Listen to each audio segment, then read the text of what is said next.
আমরা যখন বন্ধু-বান্ধবের মুখ থেকে অটো ছাতার কথা শুনি, অটো ছাতাটা খুবই ভালো মানের একটা ছাতা। তখন আমরা দোকানে গিয়ে দোকানদারকে বলি, "ভাই একটা অটো ছাতা দেন।"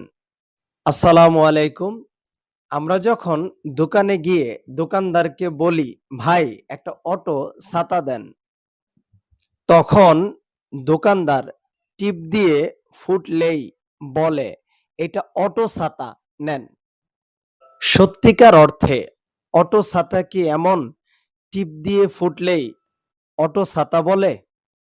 চলুন আজকে আমরা দেখব বাংলা ছাতা আর অটো ছাতা ২ টার মধ্যে ডিফারেন্স কি? বাংলা ছাতা যেমন হয়, বাংলা ছাতাটা হইছে ওই ছাতা যেটা আমরা আগে টেনে খুলতাম উপর দিকে। এটা বাংলা ছাতা। তারপর একটু আপডেট আসছে বাংলা ছাতায়, ওটা হইছে টিপ দিয়ে দিলেই অন হয়। এইটাও বাংলা ছাতা। তো ওইটা কেমন হয়? চলুন দেখে নেই আমরা। বাংলা ছাতার পরে সামান্য যে একটু আপডেট আসছে যেটা টিপ দিয়ে ফুটে, চলুন দেখে নেই। এইটাই হচ্ছে মূলত বাংলা ছাতা। তো এই টাইপেরই হয় বাংলা ছাতাটা। তো এরপর যেটা আপডেট আসছে ওইটা যদিও এই মুহূর্তে নাই আর আমরা দেখাতেও পারছি না। ঠিক এই টাইপেরই হয় বাংলা ছাতা। আর বাংলা ছাতার বিশেষ যে বৈশিষ্ট্যগুলা ৬ শিকের বা ৮ শিকের হয়। এতক্ষণ তো দেখলেন বাংলা ছাতা কেমন হয়। এবার চলুন দেখা যাক অরিজিনাল অটো ছাতা কেমন হয় দেখব। এখন আমরা দেখব অরিজিনাল অটো ছাতা কোনটা?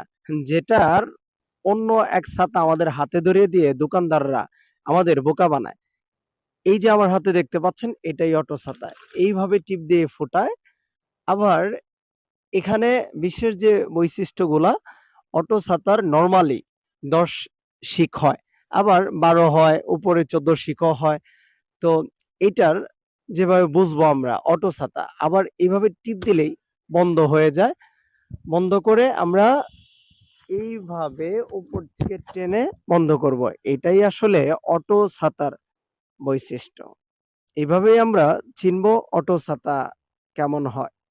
আমাদের ভিডিওটি যদি আপনাদের ভালো লাগে তাহলে চ্যানেলটিকে লাইক করবেন, কমেন্ট করবেন আর শেয়ার করে দিবেন আপনাদের বন্ধু-বান্ধবের মাঝে আর পরিচিতদের মাঝখানে। আর আমাদের ভিডিওটি দেখে যদি কোনোভাবে আপনাদের মনে হয় উপকার হচ্ছে তাহলে চ্যানেলটিকে সাবস্ক্রাইব তো মাস্ট।